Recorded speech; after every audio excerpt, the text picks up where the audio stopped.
శ్రీ గురుభ్యో నమః. ఎందుకీ మానవ జన్మ, ఎప్పుడు దీనికి విముక్తి, ఈ విషయం గురించి తెలుసుకుందాం. నిజంగా మానవ జన్మ అంత నీచ నికృష్టమైనదా? అసలు మనం ఈ భూమి మీద ఎందుకు పుట్టాం? ఎందుకు చనిపోతున్నాం? చనిపోయాక ఎక్కడికి పోతాం? ఇలాంటి ప్రశ్నలన్నీ మనిషికి సర్వసాధారణంగా వస్తుంటాయి. మనం అనుకున్నట్టుగా మనిషి జన్మ నీచమైనది కాదు, ఉత్తమోత్తమైనది. పునరపి జననం, పునరపి మరణం అంటారు. జన్మ అంటే మళ్ళీ పుట్టడం, అంటే చనిపోయిన వాళ్ళు మళ్ళీ పుట్టడమే జన్మ. కానీ తిరిగి మానవ జన్మే వస్తుంది అని మాత్రం చెప్పలేం. ఎందుకంటే మనం ఎలాంటి జన్మ ఎత్తాలో మనం సంపాదించుకున్న జ్ఞానం మీద మాత్రమే ఆధారపడి ఉంటుంది. కర్మఫలాన్ని బట్టే మనిషి జన్మ ఉంటుంది. మనిషి జన్మ అనేది దేవుడికి మనిషి చెరువు కావడానికి దొరికిన ఒక అపూర్వమైన అవకాశం. భక్తి మార్గంలో ఉండి వైరాగ్యం చెంది భగవంతుని చేరుకోవడానికి మనిషి జన్మ తప్పితే మరో జన్మలో ఆ అవకాశం లేదు. అయినా పూర్వజన్మ పుణ్యఫలంతో సాలీడు, ఏనుగు, పాము, నెమలి వంటివి దేవుణ్ణి పూజించి ముక్తి పొందినట్లు మన పురాణ గ్రంథాలు తిరగేస్తే తెలుస్తుంది. కానీ మనిషిగా పుట్టిన వారంతా భగవంతుడికి దగ్గరయ్యే మార్గాన్ని నిజంగా ఉపయోగించుకుంటున్నారా లేదా అనేది మనం ఆలోచించుకోవాలి.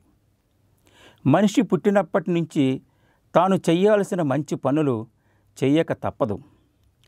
సంసార సాగరంలో ఈదుకుంటూ పోవడం తప్ప మనకు మరో దారి లేదు. మనుషులకేనా, చెట్లకు ఉండవా? ఇవన్నీ మానవ మాతృలకైనా చెట్లు చేమలకు ఉండవా అని మీరు అనుకోవచ్చు.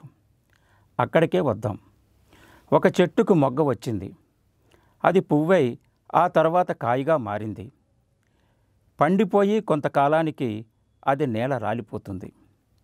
ఇక్కడ మనం గమనించవలసిన విషయం ఏమిటంటే, పిందిగానో కాయగానో ఉన్నప్పుడు దానిని కొమ్మ నుంచి కోసి వేరు చేస్తున్నప్పుడు అది ఉన్న చోటు నుంచి నీరు కారుతుంది.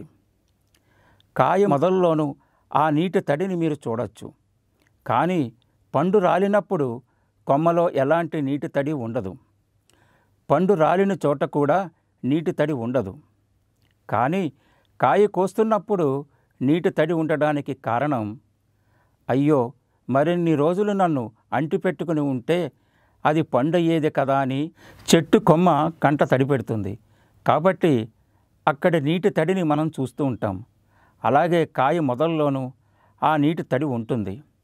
అయ్యో ముందుగానే నన్ను చెట్టు కొమ్మ నుంచి వేరు చేశారు కదా అని కాయ కూడా బాధపడుతుంది. కానీ పండు విషయంలో అలా కాదు. కాయ పండి రాలుతున్నప్పుడు చెట్టు కొమ్మన నీటి తడి కనిపించదు. పండు మొదలులోనూ నీటి తడి ఉండదు. రెండింటిలోనూ పరిపక్వత వస్తుంది. దాని బంధం అయిపోయింది కాబట్టే పండు రాలిపోయిందని చెట్టు కొమ్మ అనుకుంటుంది. పండు కూడా తన కాలం ముగిసినట్లు అనుకోవడంతో అటు ఇటు రెండు వైపులా బాధ అనేది ఉండదు. అలాంటిదే మనిషి జీవితం కూడా. సంసార చక్రంలో ఉండి కుటుంబ వ్యవహారాలు సాగిస్తున్న సమయంలో ఉన్నట్టుండి పక్కకు తప్పుకుంటే అటు కుటుంబ సభ్యులకు బాధే, మధ్యలోనే దూరమవుతున్నామని అతనికి బాధే.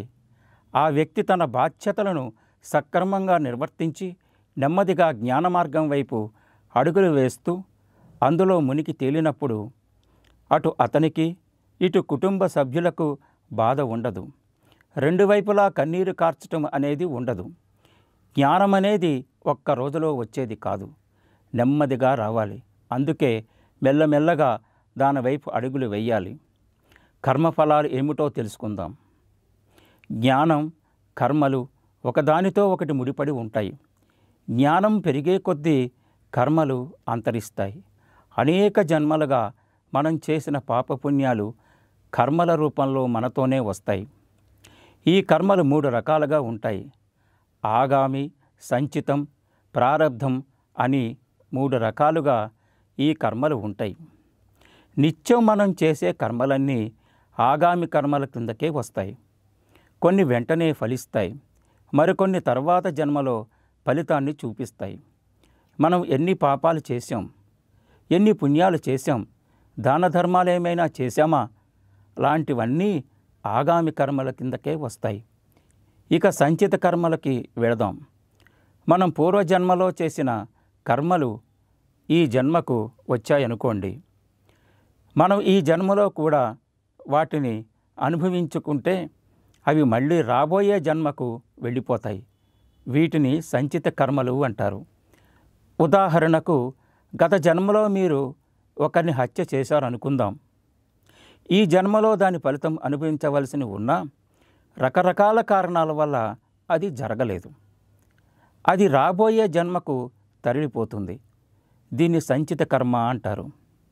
ఇక ప్రారబ్ధం విషయానికి వస్తే, అంతా నా ప్రారబ్ధం అని మనం తరచూ అంటూ ఉంటాం. సంచిత కర్మల్లో ఖచ్చితంగా అనుభవించి తీరాల్సినవి ఉంటాయి. వాటినే ప్రారబ్ధము అంటారు. ఇందాకటి ఉదాహరణ విషయానికే వస్తే, గత జన్మలో మీరు చాలా హత్యలు చేశారనుకోండి, పైగా మీ దగ్గర పుణ్యబలం కూడా లేదనుకోండి. జన్మ తీసుకోగానే దాని సమయం వచ్చినప్పుడు ఆ ప్రారబ్ధం తగిన ఫలితం చూపిస్తుంది. ఇలాంటి చావు ఎవరికీ రాకూడదు అని అందరూ అనుకుంటూ ఉంటారు. అది ప్రారబ్ధవ కర్మ కాబట్టే అతను అనుభవించక తప్పలేదు. అనేక జన్మల్లో చేసిన కర్మఫలాలు ఆ జీవుడితో పాటుగా ప్రయాణిస్తూ ఉంటాయి. పుణ్యకర్మలు పక్వానికి వస్తే ఆ వ్యక్తి దేవలోకంలో పుడతాడు. ఆ కర్మల ఫలితంగా అనేక భోగాలు అనుభవిస్తాడు. ఆ భోగాలు అయిపోగానే క్షీణే పుణ్యే మర్త్యలోకం వసంతి అన్నట్లు మళ్ళీ మానవలోకాన్ని చేరుకుంటాడు. అక్కడ మళ్ళీ మనిషిగానో జంతువుగానో పుడతాడు. అంతకుముందు అతను దేవలోకంలో పుట్టినా అతనికి కర్మలు చేసే స్థూల శరీరం ఉండదు. ఎందుకంటే అక్కడ భోగాలు అనుభవించటానికి మాత్రమే అధికారం ఉంటుంది, కానీ కర్మలు చేసే అధికారం ఉండదు. పుణ్యకర్మలు పక్కన పెట్టి మనం పాపాలు మాత్రమే చేస్తూ పోయామనుకోండి, అవి కూడా పక్వానికి వస్తాయి.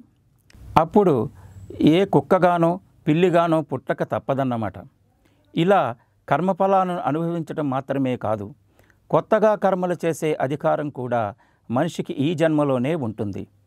బుద్ధి కర్మానుసారిణి అంటారు. కర్మలను బట్టే మనిషి బుద్ధి మారుతూ ఉంటుంది. బుద్ధి అనే సాధనం ఉన్న జన్మ, మానవ జన్మ పరమాత్మను చేరుకోవటానికి తగిన కర్మలు చేస్తే అధికారాన్ని, జ్ఞానాన్ని పొందే అవకాశం ఉన్నది ఒక్క మానవ జన్మలోనే. అందుకే ఈ మానవ జన్మ ఉత్తమోత్తమైనది, అపురూపమైనది. 84 లక్షల జీవరాశులు పుట్టి గిట్టిన తర్వాతే ఈ మనిషి జన్మ లభిస్తుంది. ప్రతి ఒక్కరూ ఈ మానవ జన్మను సార్థకం చేసుకోవాలి. మనిషి తన జన్మకు ఒక లక్ష్యమంటూ పెట్టుకోవాలి. బాగా చదువుకోవాలి, పెద్ద ఉద్యోగం చెయ్యాలి, కోట్లు సంపాదించాలి అనేది మాత్రమే లక్ష్యం కాదు. జ్ఞాన సముపార్జన చెయ్యాలి. ఎన్ని సుఖాలు భోగాలు అనుభవించినా మన మనస్సులో ఏదో ఒక వెలితి మాత్రము ఉంటుంది. పరమాత్మను తెలుసుకోవాలంటే జ్ఞానం ఒక్కటే దారి. నిత్య వస్త్వేకం బ్రహ్మ తద్విక్తం సర్వం అనిత్వం అని తత్వబోధలో శంకరాచార్యులు వారు స్పష్టంగా చెప్పారు. అంటే నిత్య వస్తువు అనేది ఒక్క పరమాత్మ మాత్రమే. అందుకు భిన్నంగా ఉంటే అవి అశాశ్వతమని అర్థం. ప్రతి జీవి భగవంతుల్లో ఐక్యం కాగలిగినప్పుడే ఈ జన్మకు ముక్తి లభిస్తుంది. ఆ ముక్తి మార్గానికి దారి తెలియాలంటే అది మానవ జన్మలోనే సాధ్యం. నేను ఎవరు, ఎందుకు పుట్టాను, ఎవరి కోసం పుట్టాను, నా లక్ష్యం ఏంటి, నా కర్తవ్యం ఏమిటి అని తెలుసుకొని మనస్సును అదుపులో పెట్టుకుని పరమాత్మతత్వాన్ని తెలుసుకోవాలి. ఆత్మకు పరమాత్మకు తేడాని తెలుసుకోవడమే జ్ఞానం. భగవంతుణ్ణి తెలుసుకోవాలన్న తపన నీలో ఉంటే ఆ భగవంతుడే నీకు దారి చూపిస్తాడు. భగవద్గీతలో శ్రీకృష్ణుడు అర్జునుడి ధ్యానయోగంలో, అర్జున, ఎవరైతే నా జ్ఞానాన్ని గ్రహించి యోగాన్ని కర్మ జ్ఞాన ధ్యాన అవలంబించి ఉంటారో వారు ఇంకా ఏదైనా కర్మలు చేయాల్సి ఉంటే వారికి ఖచ్చితంగా ఒక మంచి జన్మ వస్తుంది అని చెప్పాడు. ఈ విషయాలన్నిటినీ దృష్టిలో ఉంచుకొని మనిషి ముందుకు సాగాలి. అప్పుడే జీవన్ముక్తి సాధ్యం. అప్పటిదాకా ఈ భవబంధాలను అనుభవించాల్సిందే.